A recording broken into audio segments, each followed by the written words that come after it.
Gabriel Attal, bonjour. Bonjour. Porte-parole du gouvernement. Covid, nous avons besoin de réponses. Vous avez entendu ce que dit le président du Conseil scientifique, Jean-François Delfraissy. Le gouvernement va être obligé de prendre un certain nombre de décisions difficiles dans les 8 à 10 jours maximum. Le gouvernement s'y prépare. D'abord, moi, ce que je veux dire, c'est que toutes les décisions qu'on a eu à prendre depuis le début de cette crise sont difficiles. Par principe, quand vous prenez une décision qui restreint la liberté de circulation, qui impose le port du masque, que ce soit dans des lieux clos ou à l'extérieur, c'est difficile parce que c'est les libertés des Français. Et donc, on va devoir continuer à prendre des décisions difficiles comme on en a pris depuis le début de cette crise. L'important, c'est de prendre des mesures responsables. Quand vous avez une situation de reprise épidémique avec certains territoires où la situation est plus marquée qu'ailleurs, évidemment, il faut s'adapter, il faut prendre des mesures pour contenir et maîtriser au mieux possible. Je m'arrête. 29 départements en zone rouge. Le CHU de la Guadeloupe, qui est au bord du burn-out, si je puis dire, qui est débordé, la situation qui s'aggrave. Il y a des cas en masse qui arrivent dans les hôpitaux de la Guadeloupe. Alors, quelles mesures préparez-vous ?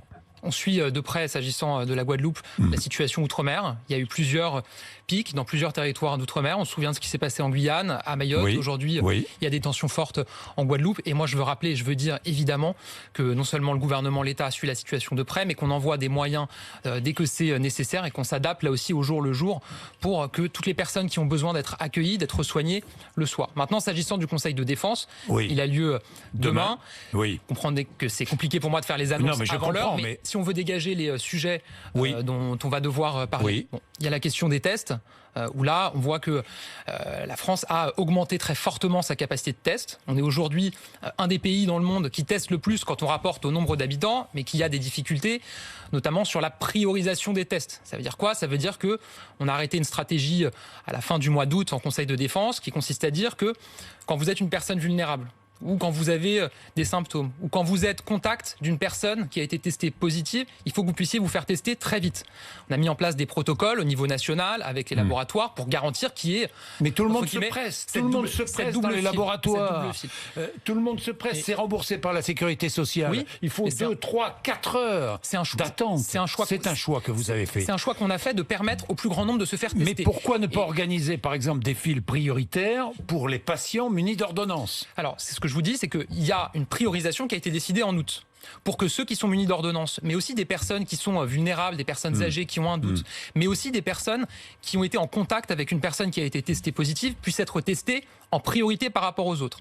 C'est le cas dans un certain nombre d'endroits. Il y a des plateformes régionales qui ont été mises en place. Je pense à l'Île-de-France, mais pas partout. aux Hauts-de-France, mais c'est pas encore le cas partout. Donc ça, c'est un sujet dont on va parler demain, voir comment on peut être plus efficace dans ce sujet. Comment être plus efficace des tests. Encore une fois, organiser une priorité, mais l'organiser systématiquement, une priorité pour ceux qui ont une ordonnance. Faire en sorte que ça soit le cas partout. Évidemment aussi continuer à développer les capacités de tests. On voit que 1 million. Oui, on est à plus d'1 million maintenant par semaine. On teste plus en France qu'en Allemagne, quand on rapporte au nombre d'habitants, qu'en Espagne, qu'en Italie. Donc on teste beaucoup. Il faut continuer à développer ce qu'on appelle des barnums de tests, c'est-à-dire des centres de tests qu'on met sur la voie publique pour que des Français qui ont besoin de se faire tester Et les tests de dépistage rapide, on en est où ? On avance, la recherche avance. On espère que dans les prochaines semaines, on pourra avancer sur ce sujet-là. Il y aura aussi un point en Conseil de défense. On pourra avancer dans les prochaines semaines. Ça veut dire quoi ? Ça veut dire qu'on les a pas pour l'instant et qu'on les aura quand avant la fin de l'année. Le sujet, c'est qu'il faut, avant de se lancer dans un nouveau test, que ce soit les tests antigéniques, tests salivaires, tests oropharyngés, on voit qu'il y a plusieurs possibilités de tests qui sont aujourd'hui ouvertes. Il faut être sûr qu'ils fonctionnent. Il faut être sûr qu'on n'a pas ce qu'on appelle des faux positifs, des faux négatifs, c'est-à-dire des personnes qui seraient détectées par ce test négatif alors qu'en réalité elles sont positives. Et donc il y a un travail de recherche qui est fait, un travail d'homologation. C'est pas qu'un sujet en France. Vous savez, en Conseil de défense, régulièrement autour du président de la République, on fait un point sur la recherche et on fait un point sur où en sont nos voisins européens. Bon, ils se posent tous les mêmes questions que nous sur ces tests, mais on va avancer très vite. Et le président de la République a demandé que au plus vite on puisse développer cette situation.